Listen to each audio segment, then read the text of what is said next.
इतनी खूबसूरत कुछ तस्वीरें हिमाचल प्रदेश से आ रही है। मेरे सहयोगी एक बूथ पर पहुंचे, जैनेंद्र जो हैं वो रामपुर की सीट पर बूथ पर एक पहुंचे हैं जहां पर 3 पीढ़ियां पहुंची है वोट डालने के लिए। आप देखिए उस तस्वीर को। हिमाचल विधानसभा चुनाव में मतदान के दिन वोटरों में उत्साह नजर आ रहा है। मेरे साथ एक पूरा परिवार है जो एक साथ वोट करने के लिए मतदान केंद्र पहुंचा और खास बात यह है कि 3 पीढ़ियां एक साथ मौजूद हैं।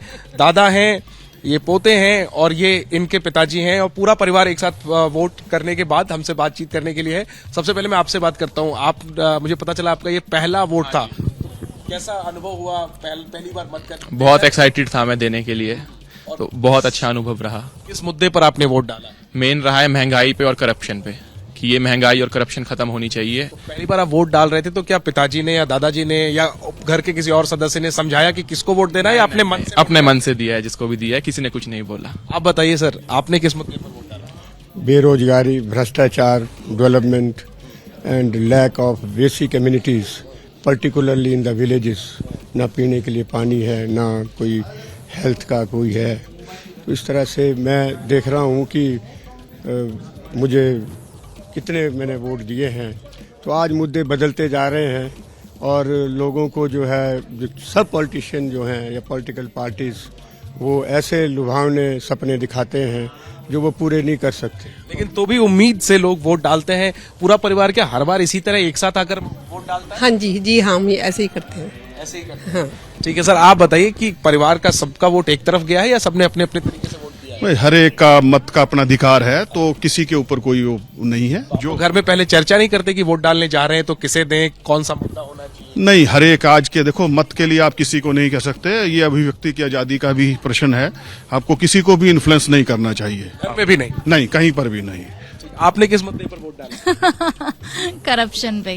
करप्शन? हाँ जी, हाँ जी। ठीक है, तो ये देखिए, ये लोकतंत्र की एक बड़ी खूबसूरत तस्वीर है। 3 पीढ़ियां एक साथ हैं और ये कह रहे हैं कि घर में भी आपस में एक दूसरे के वोट को प्रभावित करने की कोशिश घर के लोगों ने नहीं की है। और जाहिर सी बात है कि यही लोकतंत्र की ताकत है। आज एक अहम दिन है हिमाचल प्रदेश के लिए। अगले 5 साल प्रदेश की जो तस्वीर है, जो तकदीर है, वो तय करने का दिन है। तो अगर आपने मतदान नहीं किया है अब तक, तो इन्हीं की तरह आप भी पूरे परिवार के साथ घर से निकलिए और अपना वोट जरूर डालिए। कैमरा पर्सन रवीश पांडे के साथ जैनेंद्र, एबीपी न्यूज, रामपुर, शिमला। हिमाचल प्रदेश की जनता बिल्कुल अलहदा किस्म की जनता है, इस बात को आप समझ लीजिए। क्यों?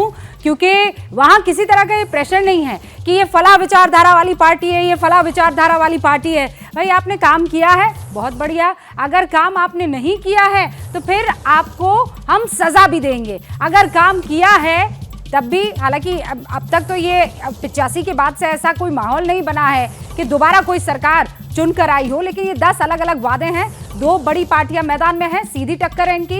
यूनिफॉर्म सिविल कोड लागू करेंगे, ये वादा बीजेपी ने किया है। पहली कैबिनेट में पुरानी पेंशन यानी ओल्ड पेंशन स्कीम का जिक्र कांग्रेस ने किया है। 2.5 लाख के आसपास सर्विसमैन, वहां पर जो नौकरी करने वाले लोग हैं, वो तादाद है। फिर उसके बाद यूनिफॉर्म सिविल कोड ही अकेला जो वादा है वो बीजेपी का नहीं था। किसानों को सालाना 3,000 रुपए देने का वादा भी यहां पर किया गया है।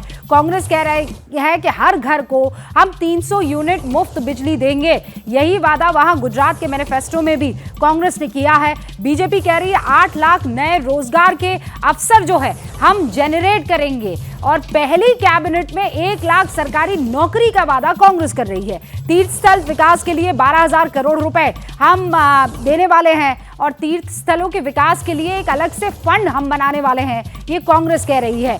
फिर उसके बाद अगला वादा जो है वो वक्फ बोर्ड की संपत्तियों के सर्वे का बीजेपी कर रही है। सीनियर सिटीजन के लिए तीर्थ यात्रा का आयोजन करने की बात कांग्रेस की तरफ से कही जा रही है। 5 नए मेडिकल कॉलेजेस हम खोलेंगे, ये वादा भारतीय जनता पार्टी कर रही है। कांग्रेस कह रही है कि राज्य के बड़े जिलों में हम मेडिकल कॉलेज खोलेंगे। छात्राओं को स्कूटी और साइकिल देने का वादा बीजेपी की तरफ से। महिलाओं को हर महीने 1,500 रुपए देने का वादा कांग्रेस की तरफ से हो रहा है। ये वो तमाम वादे हैं जो अलग अलग पार्टियां करती हुई इस वक्त दिख रही है। बीजेपी के ऊपर लगातार आरोप लगा है, गैस सिलेंडर महंगा हो गया है, तेल महंगा हो गया है, महंगाई लगातार बढ़ रही है। ऐसे में साल में 3 एलपीजी सिलेंडर मुफ्त देने का वादा बीजेपी कर रही है। गाय खरीदने के लिए सब्सिडी देने का वादा कांग्रेस कर रही है। जो सेब की पैकेजिंग है उस पर जीएसटी 12% तक लगाने का जो वादा है वो बीजेपी की तरफ से हो रहा है। सेब का न्यूनतम समर्थन मूल्य दिलाएगी हिमाचल प्रदेश की जनता को कांग्रेस ये वादा कर रही है। न्यूनतम मजदूरी 500 रुपए की जाएगी, ये कांग्रेस कह रही है, तो बीजेपी ये कह रही है शपथ लेते हुए कि शहीदों के परिवारों को हम इस बार ज्यादा मुआवजा देने वाले हैं। वीर भूमि के नाम से भी हिमाचल प्रदेश मशहूर है। तो ऐसे में ये तमाम वादों को आपको ध्यान में रखना चाहिए। क्यों रखना चाहिए? अगर आप हिमाचल प्रदेश में रहते हैं तो इन्हीं वादों को क्या आप पहले आके पूरा किया गया है? अगर किसी पार्टी ने आपको लगता है कि पूरा किया है, वो एमएलए जो पहले वहां मैदान में था उसने ये काम किया है, तो आप उसे वोट कीजिए। नहीं तो सजा आप ही देने वाले हैं, क्योंकि आपकी ये एक एक बात, एक एक सूझबूझ आज के दौर पर, आज के दिन काम आएगी अगले 5 वर्षों तक। जैसे ही घड़ी का काटा दोपहर 2:30 पे आए, बबीता जी का दिल सास बहू साजिश के लिए मचल जाए। और ये है इनकी बहू, पूरे दिन ऑफिस की टेंशन हो जाए गॉन जब ये करें अपना फेवरेट शो फ्री टाइम पे ऑन। इनकी तरह आप भी देखिए अपना फेवरेट शो अपने टाइम पर और डाउनलोड कीजिए एबीपी लाइव ऐप अपने स्मार्ट टीवी पर।